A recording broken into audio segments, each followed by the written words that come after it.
Welcome to Sparking Success with Aaron Opalewski.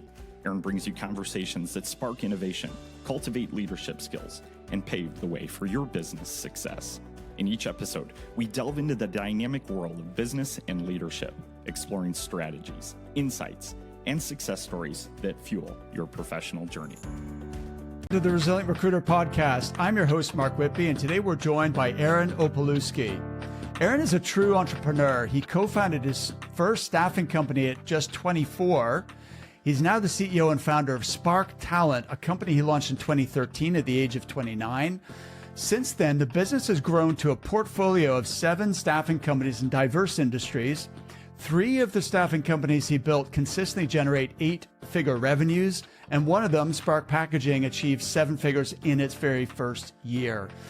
But Aaron's entrepreneurial spirit does not stop there. He's also a partner in 2 other companies outside of staffing, and he holds investments in food and beverage industry as well.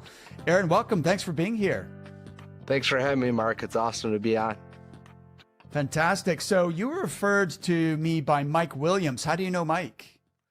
So we met on LinkedIn, and we were chatting a little bit before we started recording, but met on LinkedIn, just started following Mike's content and really liked what he had to say.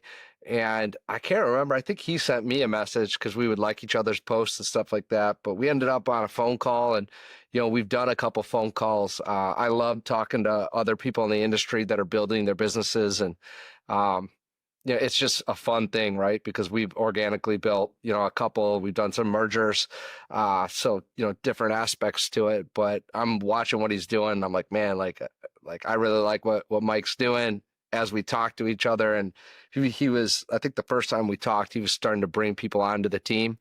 And that's always a fun conversation for me, because there's more complexities that come with that in the recruiting business. And I think he's a great guy, got a good head on his shoulders, and cheering for him. 100%. We're both cheering for him. He's an awesome guy. I really enjoyed that episode of the podcast. For listeners who want to check it out, it was about startup success, how to build 1,200,000 in your first 15 months. And so, yeah, that's cool. His content on LinkedIn is really good. And as is yours, actually, Aaron. So definitely encourage people to check out what you're doing on LinkedIn. Really good LinkedIn content there. So, yeah. So listen, how did you get into recruiting in the first place, Aaron? Kind of fell into it like most people. I was doing personal training. When I first got into recruiting, I was doing training with a director from Aerotech. And didn't know anything about recruiting, didn't know that he was kind of recruiting me as we were doing some sessions together. But we got to know each other over a couple-month period, and he asked me what I was looking to do kind of long-term. And I told him, hey, I want to be a CEO someday. I want to be in business. And of course, at the time, I had no clue what that meant. And, he just one day came up to me and he's like, hey, would you like to interview with us? I work at this company called Aerotech, and, we do recruiting and staffing, and I knew nothing about what that really meant, but I had really started to look at him as a mentor and someone that I respected and looked up to. And I was interested and intrigued by that. So took an interview there, and was blessed with the opportunity to work there. Had a great experience for about 18 months there. Just learned a ton, and very grateful to everyone that mentored me while I was there. Amazing. And then what was the journey of launching your very first staffing company at such an early age? Well, the adversity of 2009, so I got into recruiting in October of 2007. Okay. And Yep.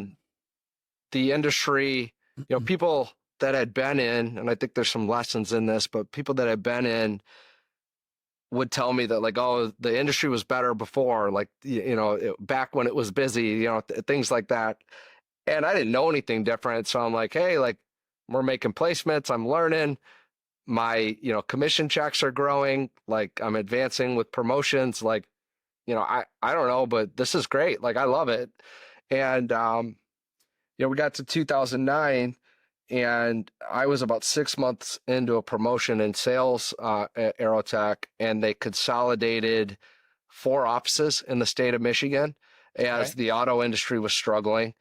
And about a month and a half after that consolidation, they laid off 80 or 90 people, which Wow. Okay. our office was, I think it was about 80 people. And so of the 90, I think there was like 5 people left from our office by the time that was done. Um, I was one of the people that was left, but I was demoted and I wasn't really fond of that.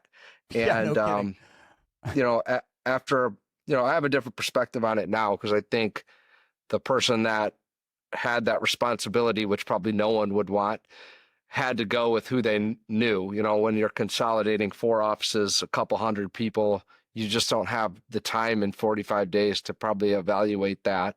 There's a lot going on. I just look at it a lot differently now and kind of understand that they were in a tough spot there. I mean, it sounds like as tough it was as it must have been at the time, it was a blessing in disguise, right? Because, you've then gone on to bigger and better things and launched your own firm. So was that as soon as you went through that consolidation, like what was the thought process then to say, do you know what? I'm going to make something, I'm going to build something of my own. Yeah, it was shortly thereafter. I was still getting my degree at the time, and I loved what I was doing. I looked at it like, man, I want to be at Aerotech forever. Like going in there, I didn't have this like plan going on while I was there to go off and start my own business. But once that all kind of transpired in about a 90-day period or so, it was all of a month before we started, our own firm. I started with another person that was there. We did industrial staffing. My background at Aerotech was I would do some of that on the side, but it was more engineering based. Yep. And so industrial staffing was a different pace. And I was used to it because I would do it at night while I worked at Aerotech, but it was like full bore, all kinds of high volume stuff right out of the gate. And it was definitely different than placing mechanical and electrical engineers. Right. Okay. Interesting. So, do you know what? I'd love to just dive into Spark Talent and learn how you've grown that over the last, 10 plus years to, a really successful portfolio of companies, because that's something that not many, firm owners achieve, right? There's a lot of stuff to learn. There's a lot of complexity. There's a pain barrier to go through. And I'd love to just pick your brains and see how much we can glean in the time we have left. Does that sound all right? Sounds great. All right. So what was the inspiration behind Spark Talent? Why, because you already had a firm that you were a partner in. Why launch another one? Yeah, well, the first company, great experience, 50-50 partners. I just gave you that tight timeline of when we started. We started in a month. So guess what we didn't do? We didn't business plan, right? Which is okay. We had agreements, but we didn't talk through those agreements and delegate responsibilities and who's responsible for what. We didn't set core values. We didn't have mission or vision that we really talked about. And that was, hey, there's some good things to that because like we were like, hey, let's go and let's get it done and let's produce results. And hey, that worked well. We put together a great firm that was able to get up to 8 figures in revenue in a 3-year period of time. So we're doing some good things. But as we were growing and then adding to the team, not having some of those things figured out, I think it was kind of set up to fail as it hit certain levels. And, there's more than one way to do things. Like we had a different vision for how to move that forward. And so that business is still going and we started Spark. And I think a big proponent for me was I wanted to promote people faster and expand back into some of these other markets, engineering, professional services, and even some of the things that have transpired now over a decade, right? Like I wanted to do that. My other partner just didn't want to do those things the same way. And it just got to the point where it was best for us to be separate, so that's what we did. That's how Spark started. Awesome. And so, what are some of the lessons you learned from the first business that you've applied to growing Spark Talent? It was initially that if we were going to grow past certain points, we had to delegate responsibilities and give people opportunities to grow. And not that we didn't have any growth at the other firm, but we didn't promote a lot of people to give them the chance to own the account relationships and have responsibilities like that. So that's something that was wired into us from day one of Spark Talent. It's become our purpose as a company to help people grow. And, our first year we grew 800% and promoted a bunch of people, probably too much, because we learned, some things for that. And, but that's just been wired into our DNA since day one. Can we drill down on that a little bit deeper? So I love your purpose of helping people grow. Did I say it right? Can you repeat what you said? That's right. Yeah. It's okay. We help people grow. So you walk in our office, it's the first thing you see on the wall. I love it. Okay. And by the way, if I've checked out the Spark website, and it's really I like the images, the videos on there. You've got a lot about culture, about core values and that kind of stuff, which I'd love to get into.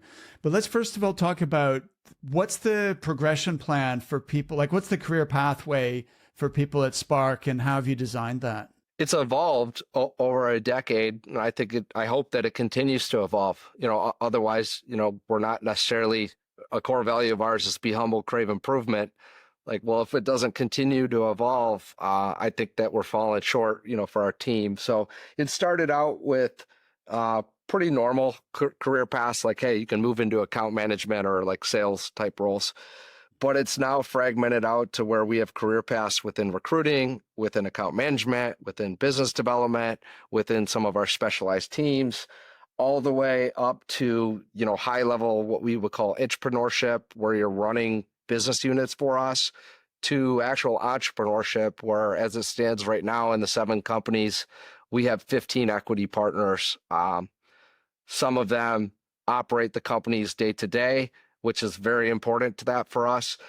Some of them sit on what we would call our own little board of advisors for that company to help facilitate growth faster. Usually those are people that have been key parts of growing one of the other entities, and they might have a skill set or a good client crossover to introduce that other company or vertical. I love this, Aaron. This is really cool. So the way that it's evolved and stands currently, it sounds like the 3 primary functions are recruiting, account management, and business development. Is that right?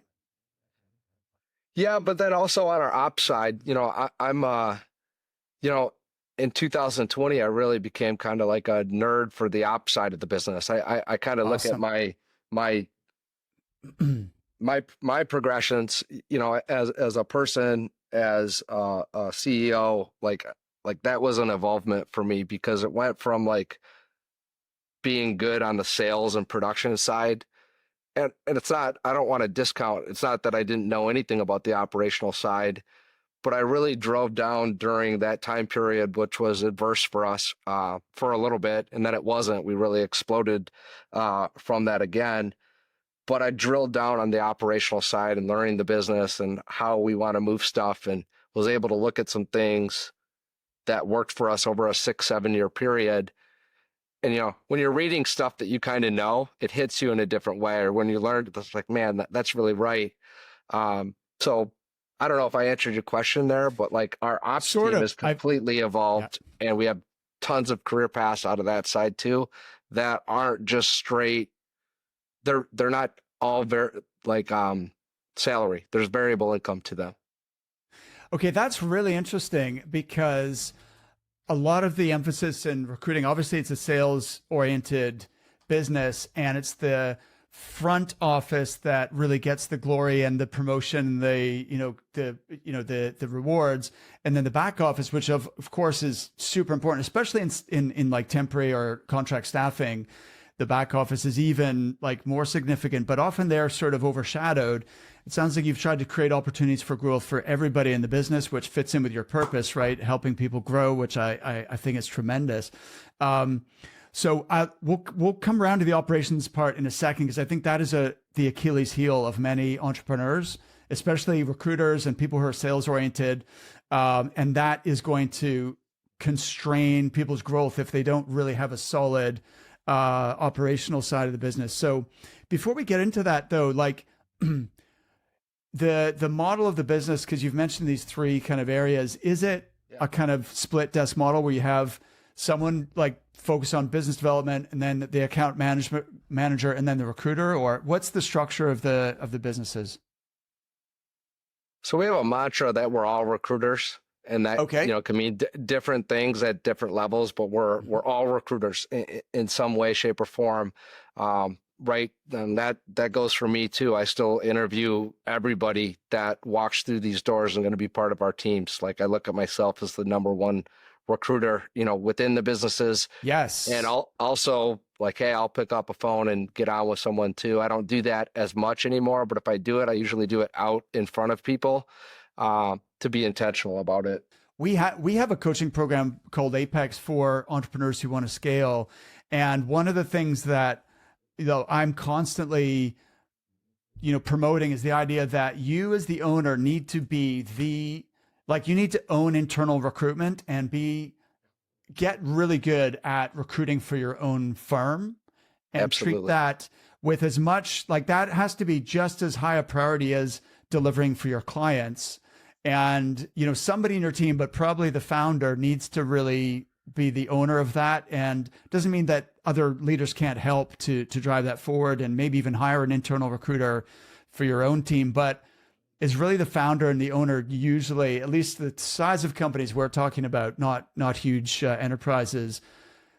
Internal recruiting, like there's really two things you need to get right. If you hire the right people and then you develop them and give them tremendous training, coaching, and support, it's almost inevitable that you'll be successful, right? And you can mess up a lot of other things, but if you get those two things right, then you're going to be in good shape. So I'm pleased to hear you talk about like how you really see yourself as the number one internal recruiter. So the original question though, coming back to it, was what's the structure of the teams? You mentioned different pathways for promotion, and I just was curious to know like how the business is set up. Yep. So we have, thank you for, I can get off on a tangent. So, no worries, me too. So we have recruiters, we have account managers, we have business development, and then we have our internal ops team, an external ops team, and a group of that really services the portfolio of 7 companies. So we have those. Our account managers, a big part of their job is still recruiting, for their clients. That's a big part. Our only area that doesn't directly do a ton of recruiting, but we're trying to figure out how we even integrate this in. And we like doing it kind of like the front end relationship, like right now, but we're still tweaking this. Our business development people are more so involved in the upfront. And what we've liked, it's not always, but we're considering this, is like having them stay on and try and do the first placement or a placement. So they're learning, and that's helping them get better as they go back out to market and talk to other people. So we're still tinkering with that. And that's our newest area, because at one point we just had salespeople that managed accounts, and they did business development, and they did some recruiting. And we felt like it was diluting the client experience and probably the candidate experience too. Yeah. And we're obsessive around the lifetime value of clients. And I think the industry in general, I think the more obsessed that we get around that, the more I feel like a lot of people look at it and be like, Aaron, you guys don't struggle in this area. But the more focused we get in that area, the more it keeps me up at night. I'm like, man, we got to do better with this. Got to do better with this. And so that break off has been an evolvement of that for us, is like, hey, this is how we really focus in on giving the best experience to our clients. This is how we're going to know the most about them. So with that being new, we're trying to add back in more recruiting to that role too. So it's funny. I've recorded 2. This is the second podcast I recorded today. And on the last one, lifetime value of a customer came up as well. And it's like so weird because we've never talked about that, but then twice in one day, it's come up. And you're right. Recruiters do not tend to focus on that. And, but what was interesting, you might find this interesting, Aaron. So the guy who I interviewed who mentioned this, his name is Manan. He is the founder and CEO of a recruiting software company called Recruiter Flow. And what he's observed from the data, because they have thousands of users, is that the companies that have the highest revenue per customer are also tend to be the bigger, more successful recruiting businesses. So it's like one of the things he's noticed is that the companies that get above $1 million in gross profit also have, they also have a higher revenue per customer than the firms that are smaller. So how did you arrive at this lifetime value of a customer being important? Well, I think it just keeps evolving, right? But so back in 2018, at that point we had one company. It was just Spark Talent. Yep. We were actively billing probably anywhere from like 80 to 90 clients within a week at that point. Mm-hmm. And we were doing a lot of new business development too. Well, as we moved into 2019, we had collected, I think it was like over 100 new service agreements in 2018. Wow. And our active clients week to week weren't really going up. And that was my first moment where I was like, man, I don't feel like we're doing I feel like we need to do a better job on this. Now it's really increased from there. Like now I would look at that and just be like, I would have a pit in my stomach the way that was going on. But that was like, I was noticing that like something ain't right here. We're bringing in more stuff than we have actively billing. We're doing some good stuff. We got some amazing clients, but like there's stuff falling through, too much is falling through. So in 2019, we kept that going and we saw kind of the same thing. We didn't really see a lot of growth with that. Well, then 2020 happens and our active client base went down in March, as I'm sure a lot of people did. 100%. Yeah. And we looked at that and it's like, okay, we have at the time it was over 400 active agreements and we're billing like 20% of that right now. We and we looked through some of the hey, we were, billing this, doing this much business with this client. And right now we're doing nothing. Like, why? What's happened? And it's like, oh yeah, it's like, I could look at that and say, well, this salesperson didn't do this or that. Like, no, it's my fault. It's my fault. Like, what do we got to do to fix that? And so we kind of shut down new business development and focused on more of like nurturing the client base. And we did that all the way from March of 2020 to the end of 2022. And it wasn't until 2023 that we turned back on that new business development lever. Well, when in the process of that, we took our active headcount up about 50% from its former high. Wow. That's crazy. So it's good. There's still much work to do because that means we still are not even at 50% of an active service agreement, but it's improved quite a bit. So you went from 20% to 50% of your service agreements that you're actually billing with. Did I understand that correctly? We went, I think our high's been right around 145 in a week.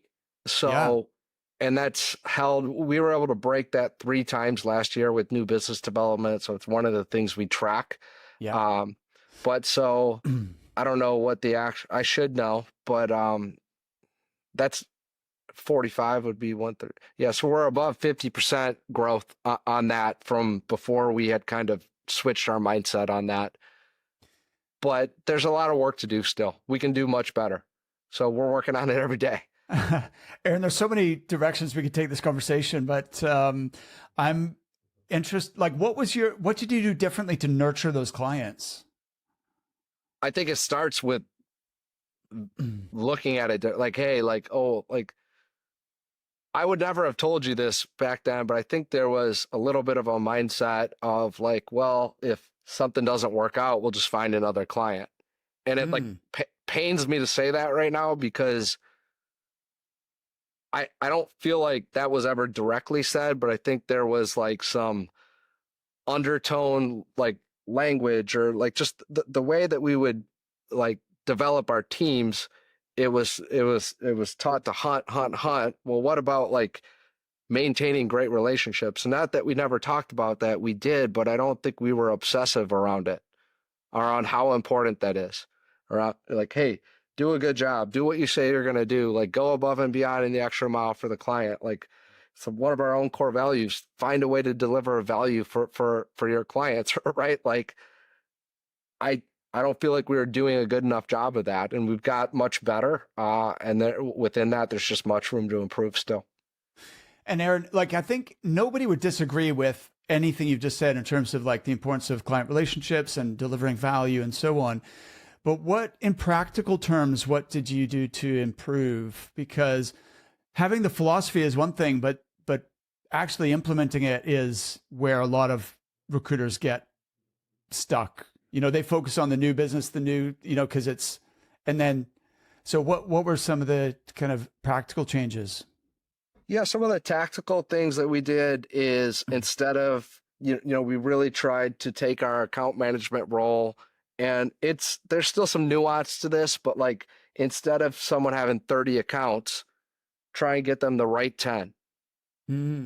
We started to focus more in on niches. We do both volume and non-volume recruiting. We do contract, we do direct hire. We have 8 different service lines between the companies. We didn't when we started this process, but like there's a lot going on, and that's great. But if you're not disciplined, if you don't have a plan with that, it can really lead you in a bunch of different directions, and it just dilutes your value to the client. So we had to work through that because we were doing some of that and really had to get our roles dialed in on who was doing what, how we were going to focus them in. And as we put more of a focus on the type of role, the amounts of accounts for account managers, we started to improve that service and would get more active billing clients going at once within each of those account managers. And then we scaled that role. When we started that role, we had some legacy people on our sales role, and it was June of 2021 when we put the first official, hey, they're just going to do account management, no sales development. Like that's their focus. At least no KPIs behind it. They could bring an account in, but there's no KPIs behind it for them. Well, by the time we got 2 years out on that, so midway through 2023, we had 20 people in that role, that new role. So we took it from 1 to 20 in that period of time, and that was a focal point. So there was that, and then it's definitely not. We put an emphasis on training.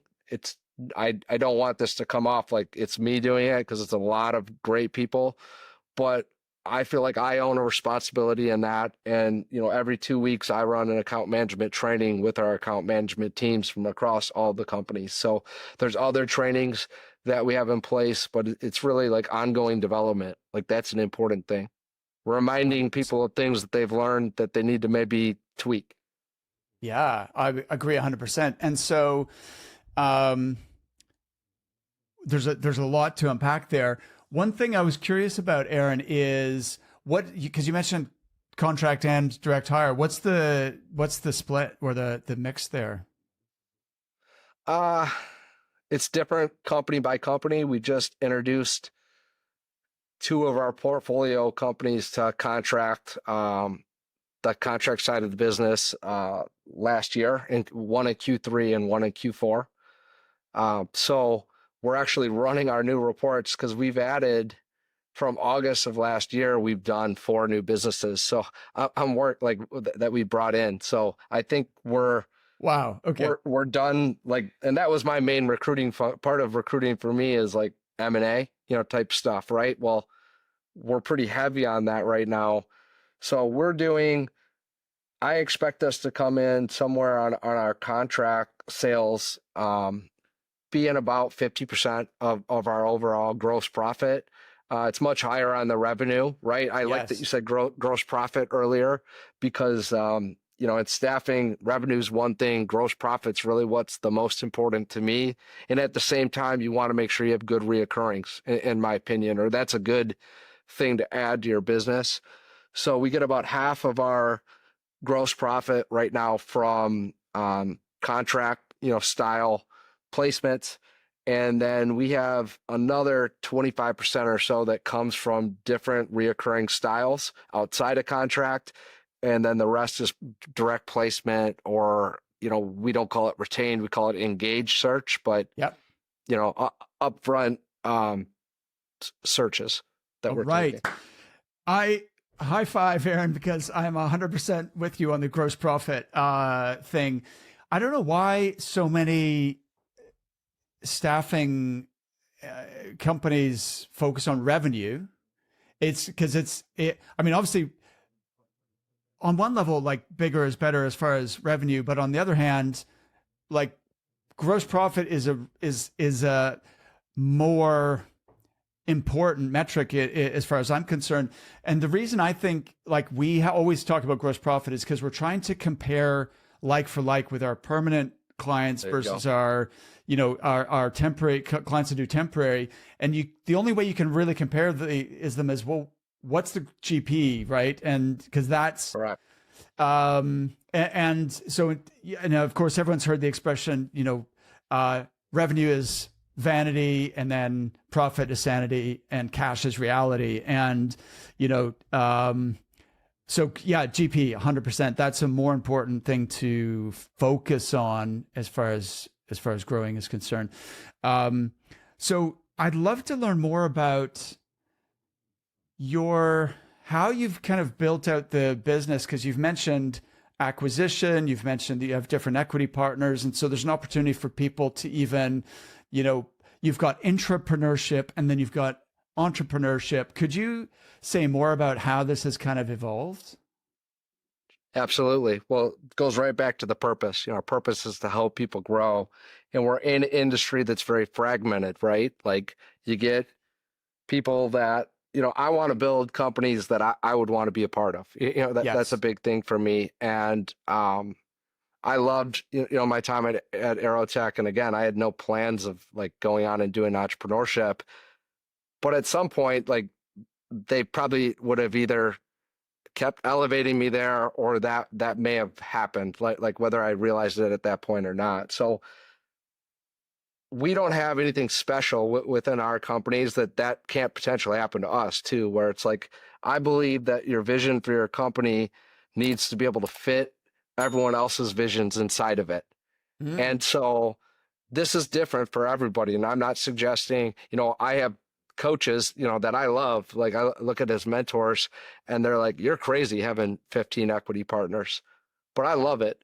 And wouldn't have it any other way, because I think you get the chance to meet people where they're at, knowing that can evolve and change for them over time. And without even getting to the technical side of like our EBITDA roll-up strategy or anything like that, it's just you're providing a vehicle that no matter where someone's growth curve goes, like they have that opportunity inside of our system, inside of our portfolio companies. And so that's a great recruiting tool, in my opinion. That's Absolutely. how we keep people and grow. Exactly. You've kind of solved, I've only come across one other guy in the podcast who has done something similar, and it's a British guy. Because if you think about it, one of the big, it feels like a tragedy when you have someone really, really good and they fit well within your culture, you like each other, there's a values alignment, but they reach a point where they want to run their own business, and that forces them to, to split off from you and do their own thing in competition with you. Why?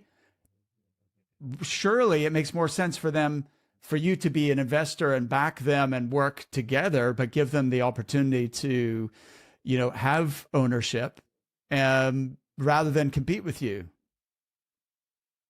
That is my preference. And that doesn't mean that, if someone's just like, oh, I want to be an equity partner, I'm out of here. Well, okay. Like that's not probably a good setup for that.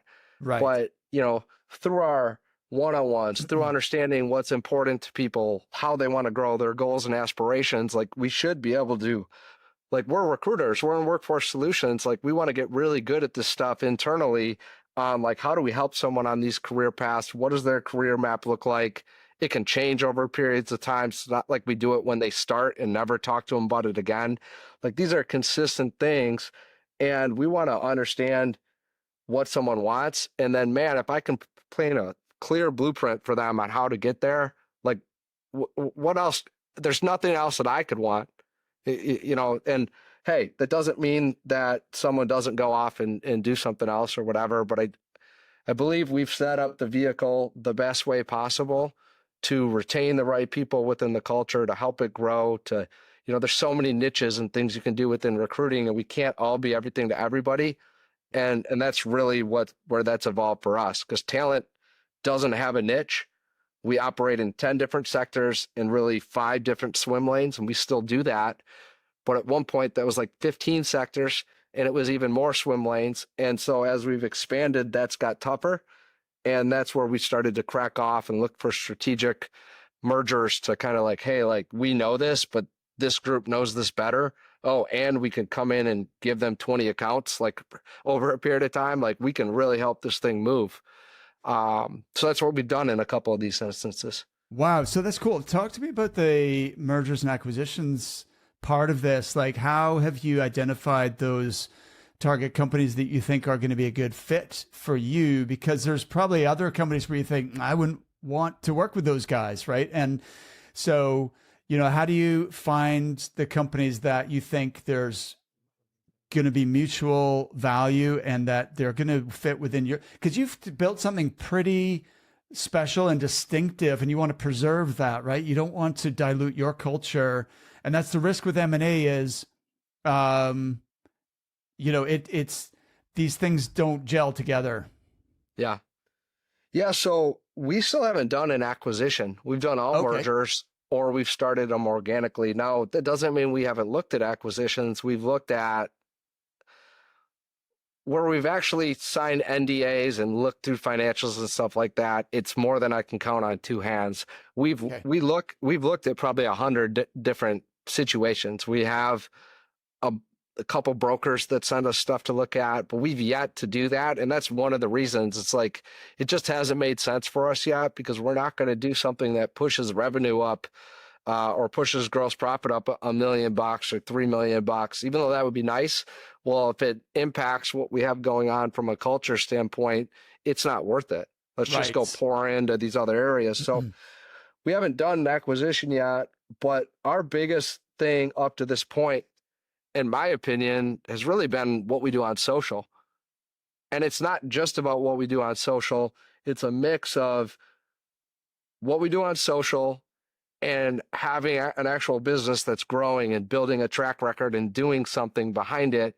And that's how all our businesses have come together, whether it be organic, where we move someone.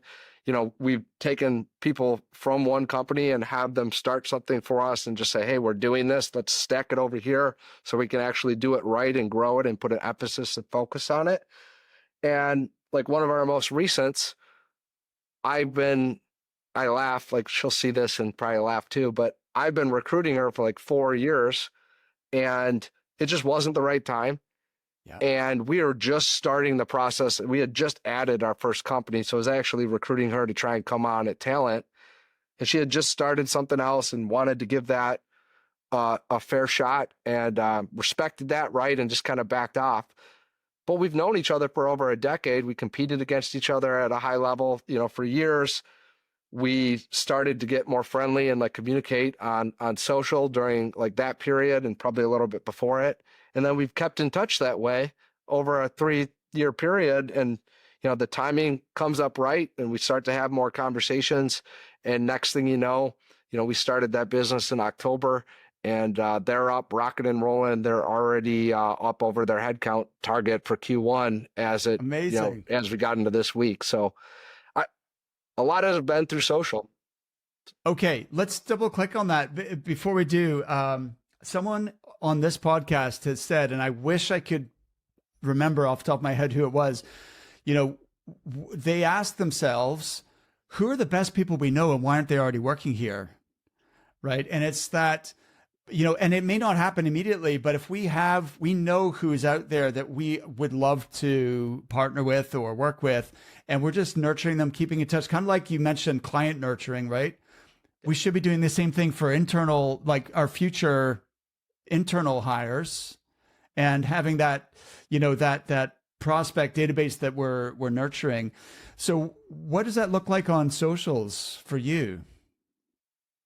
Well, for this is just my opinion. I don't know this is actually right, but I think like, hey, by posting stuff on social, on how you go about situations, what you believe in, things that have worked or haven't worked for you, like you start to see if you have alignment with someone or not, right? Yes. And yep. Like we're definitely not for everybody. Not everyone's going to agree with the way we do stuff, and that's completely fine. And there'll be people that do. Well, for the people that do, you're giving them a window into like how you think, how you operate. And I think you just get to some alignment, quicker. I approach conversations now like even in that one, like I didn't have this master plan that in 4 years this was going to come together. I stated my intentions that like we would love to have her. It was in a different role, and I'm actually glad it didn't work out that way, because she wouldn't have been an owner. And I think that's really what she needed she was at that stage and she wanted to become an owner, and we weren't there yet on ripping out more of those companies this way. So the timing of that worked great. Well, as I'm approaching other combos, hey, if it goes that direction and we could provide value and there's a mutual value in a partnership, awesome. But like, it's also just fun to have the conversations. Like the industry is not collaborative enough. Yeah. It's not collaborative enough. And if you want to, I believe you got to have an enemy. The enemy, for me is the industry standard, how the industry standard operates, how they treat clients, how they treat each other.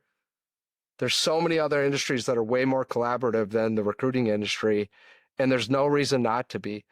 Like I'm as competitive as you're going to find of a person, but that doesn't mean that there can't be other companies out there that do great things either, and who do I actually who am I going to get along with the most? Who am I going to like have meaningful conversations with? Who am I going to be able to just, whether it's financially a good thing for me or just like an impactful conversation? Well, it's people that are doing this, right? That absolutely, it's levels so true. of it before. So some of my best friendships are now like people that we work with within the companies. And my favorite conversations are people just across the country, and now even outside of the country, with people that are in the industry, that we can have good, meaningful conversations about how recruiting can be done, compared to what's been standard for 30 plus years or however long it's been. I love that mindset, Aaron. And it's unbelievable when you share ideas with like-minded people. Well, number one, as you said, like you have so much in common with people who are in the same industry. So why wouldn't you just like share ideas, compare like best practices, and support each other, encourage each other, right? And so that's what we've tried to create in our community. We've got at this stage just over 60 like-minded recruiting firm owners who come together regularly to cheer each other on and also share what's working for them, and that's super interesting what people can learn from each other. How does so you haven't done acquisitions, but you've done mergers. What does that look like? Yeah, so a couple of the businesses, without getting into like exact numbers, but so two of the mergers that we did were both under $1 million in gross profit.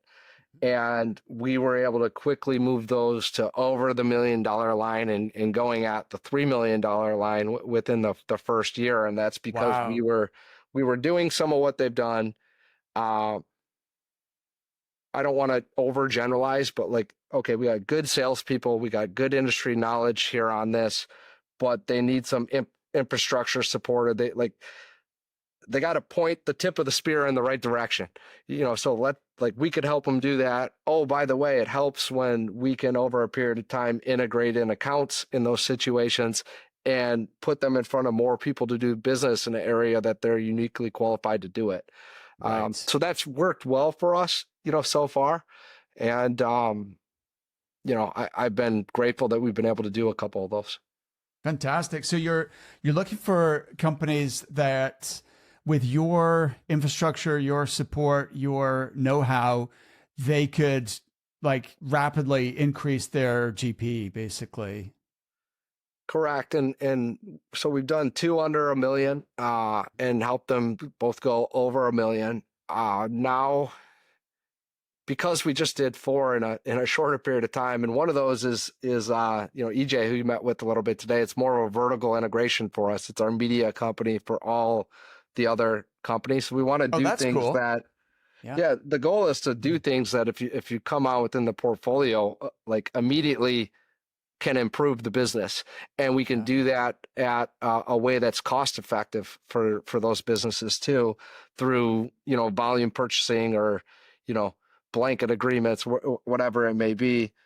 Well, as we look at moving forward on that, it's not that we wouldn't do another one like that, but we're looking more now in that $3 million in gross profit range, because you got certain issues at 1 million. It's my opinion, you go kind of 1 million in GP, then 3 million in GP, then 10 million in GP, and then 30 million in GP. And I can't tell you my thoughts anywhere past that at this point, because we're still learning. But like, there's different problems that you run into or different hurdles to jump at those levels. Yeah. So we know we can help at the 1 million. We know we can help at the 3 million level too, but we haven't done that in a merger yet, right out of the gate. We'd like to try and tackle that next, because we think you only got so much time. So we think that would be the best one for us to tackle next with what we've built, with the current 7. That makes sense. I love it. We're kind of going this direction anyway. So I want to circle back to the operations side of the business. You said a few years ago, you kind of had this realization that you needed to level up in that area, both personally and also as a business. Can you talk about what was the moment where that became obvious to you that that was an area that was required, and then what did you do about it, and how has that evolved? Yeah, I think my initial approach on this was very aggressive, and it helped us in a lot of ways, but I kind of had a number in mind, a net income number. I said, hey, let's cross this number, and everything else if we get above that, cool, but let's grow this thing above that number. And that worked really well for us. We started the company with 5 people, and we went to 20 in the first year. And then as we made our way all the way up to about 50 people, that worked okay. And we moved that number along year after year. It worked okay. Well, what happened in 2019, just to be, business for us has not gone straight like that. We kind of have gone in some loops of growth. Well, we've always been fortunate enough to be, profitable, some years better than others, right? But as we look at some of these other businesses, it also gives you perspective on okay, even in our bad years, our numbers were good still, but not up to our standard on how we want to move the businesses. And so in 19 for us, we had expanded internally, quite a bit as we were pushing, and we're up over this net income number. Cool. Well, then what happens? We hit one of those loops, and we didn't hit one of those loops with 20 people on the team. We hit one of those loops with 51 people on the team. Right. So what happens specifically as it relates to gross profit is, okay, so gross profit corrects a little bit, but we still have, we're not setting up operational budgets. We're just kind of doing it oh, we're over this number. Yeah, you want that tool? Cool. We'll add it. We'll try it. We trust you. All this stuff that it's not done with bad intentions, but it's done recklessly, even if we realized it or not. So we were doing that. Same thing with our hires.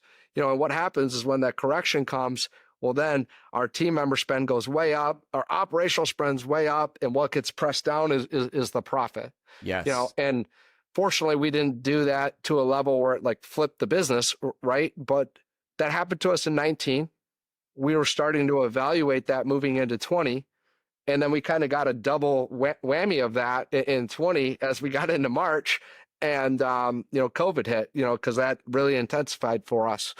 So that was good learning moments, but it really was the catalyst for us kind of reaching the next level and being able to evolve and mature as a company. So what came out of that for us is we have a gross profit strategy. We want to spend X amount on team member spend. We want to spend X amount operationally, and we want to have X amount on that percentage number for net income. It doesn't mean we won't make decisions to invest in areas that push us above those limits, but we need to know when we're doing that and have a compelling reason why. Then we need to watch it. We do it on a report card, but we need to watch that to evaluate if how good we're executing on that. If we don't execute well on that over a period of time, whether that be 90 days or 6 months, I don't think it's a year. I think it's probably one of the two, depending on the investment. Well, if we're not doing that, then we might need to cut some of the complexity back. Okay, fantastic. So what have been the biggest changes or improvements you've made on the building out the operations side of things? So we figured out how to turn our ops team into a revenue center, where it's not just pulling, from that number, without, and I want to say this, I want to give it full context. You referenced this earlier.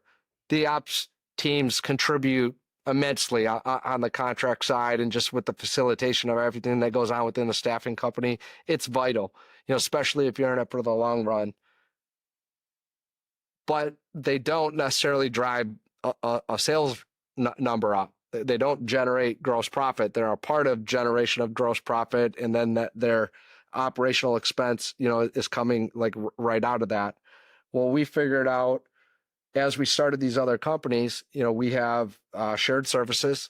And so we're able to build, like, one of the hardest things for a staffing company to scale is that we're probably better in sales than we are in operations. Yes. How do I know that? Because I lived this, and over a decade, we were able to improve it. But I look at it now, it's like, man, like if I were to start another recruiting business with, we started 6 more. Well, how would I do it? Well, I would love to have a built out team and be able to get a fixed cost point on that and be able to kind of control that cost as we're growing. And let me focus my hiring in on adding good recruiting, people to the team. That's what I'm probably better at as the owner at that point anyways. Let the experts, do this. So that's what we did. And so we built for that, right within that team. So we did that for a couple of years. It's been an immense success for us. It's helped the other businesses be more profitable. It's helped the acumen of the entrepreneurs grow faster. And as we got good at that, we just decided to take that external too. So we have HR services group that helps externally with clients too. A lot of people that are kind of under a 50 headcount for team members. And then some mid-sized businesses as well that were either doing their full HR support or a lot of times assisting their generalists or like HR directors if they don't have their generalists properly staffed. That's awesome. But that's all come from that. Yeah. So let me just make sure I understand this correctly. So you've got the shared service center, which, did you say that they bill all the other companies in the portfolio?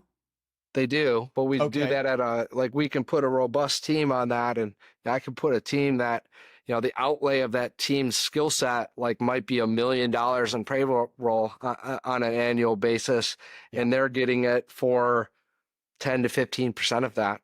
Right, exactly. And it's not so much about the time associated, it's the expertise and where we need them. And that's we now have 4 of the companies doing contract side of things, right? Yeah. Well, for 3 of those companies, it would be a tall task. There would be 2 of them are more technical, but one specifically is doing a lot of industrial staffing, right? So now you get into comp, you get into, safety, it's not just about the comp, it's about the safety proactively up front, what's in place with all this stuff. Well, it's just of immense value to have that stuff set up to try and keep a mod from getting out of control. To have that set up is of immense value if you're going to try and go down that path. Absolutely. And then you've started offering that service externally to clients as well. That's genius. Love it. Yeah, we're trying to grow that. That's our newest area. Having a lot of success. We're above our targets for the year, but we're hoping to really do what we call them igniters, but cross our igniter this year and then really invest in expanding that. Similar to there's some good companies out there from a marketing standpoint. At least I can't speak to what they do, but like Bambi does a really good job marketing this. Insperity is one that I've seen, quite a bit that I think does a good job at least marketing it. And we're doing a lot of that organically now. The decision hasn't been made. Do we keep doing that from within talent, or do we break that off so that we can market it like specifically standalone? We're still in the process of deciding that. So, boy, there's so much to unpack here, and I feel like we've explored some really interesting topics, but I would love to do this again sometime.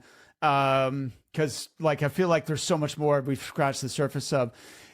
Two more quick questions before I let you go. One is, you mentioned, I think you call it, was it recurring revenue, which was distinct from your contract revenue. Could you elaborate on what that means? So our reoccurrings would be contract. It would be, you're probably familiar with like RPO. Like we like to coin our own terms for everything. And it's still, I'm sitting here with our marketing guy. So it's, from a keyword standpoint, it would be interesting to see if that is actually better for us or worse. But so recruiting partner services for us is similar to RPO. We think it's like it has a much more robust capability than just a standard RPO. Yeah. But so what we set up there, like anything that we set up on that's over 6 months, we consider that in our reoccurring revenue column. A lot of those are annual contracts, or even in some instances 2 or 3 year contracts. Right. So that's a big area of our reoccurrings. And then our HR services team, we do, a monthly reoccurring or SOW work that similarly goes 3, 6, 12 months or longer. So anything that we get like that, we tack into our reoccurring flows and are watching that. So I love that. That's brilliant. Like, we could do a whole session just on that. Final question is, be humble, crave improvement. I like your values. Like, people should definitely go to the website, sparktalentinc.com. So what does be humble, crave improvement mean in your business? Yeah. To me, I think I just posted on this recently. So you did. Yeah, that's how I found out about it. Yeah. So to me, it's like, when you look at being humble, it's not about being like timid or meek necessarily in something. Like, it's okay to have confidence, right? Like, I think part of being humble is first being good, and then just not that you have to pound your chest all the time about how good you are, that your track record speaks for itself. Mm-hmm. So that's part of it. And then the other part would be, where we love, like, where we just added in like crave improvement, right? Well, no matter how good you think you are, there's always someone better. There's always more to learn. And if at any point you feel like that's not the case, you're probably on a collision course with some adversity. So we look at that like, hey, we can be confident in what we do. We can believe in what we do. We want to let our actions and our work speak for itself. We want to enter a room with confidence. We want to believe in ourselves and our capabilities. And at the same time, we want to understand that we can always improve. We can always get better. The more we learn about a topic, the more you realize there is to learn, and that we should just always be pushing to get better. Beautiful. I think that's a great way to finish up the podcast interview, Aaron. So listen, it's been a real honor speaking to you. Thank you so much for sharing, your wealth of experience, all the, adversity you faced, and the success, the triumphs you've had as well. So appreciate you. Yeah, thanks for having me on, Mark. It's been great talking to you. And I'd love to do it again sometime.